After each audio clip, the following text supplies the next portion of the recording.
Τώρα που απαλλάχτηκα από αυτά τα σκουλίκια, το σκοτεινό χέρι θα γίνει ξανά πανίσχυρο. Μαλλιά, θα το φας αυτό? Μιας και βρισκόμαστε όλοι εδώ, ήρθε η στιγμή να συζητήσουμε ποιο θα είναι το καινούριο σχέδιο που θα μας κάνει πανίσχυροι. Τώρα κάτι γίνεται. Ωραία, και τι έχεις σκεφτεί? Λοιπόν, εσείς οι τρεις θα ξαναπάτε στο τμήμα 13 και θα πάρετε πίσω την ασπίδα. Τι?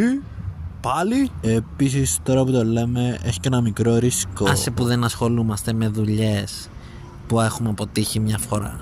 Θα πληρωθούμε αν την κάνουμε.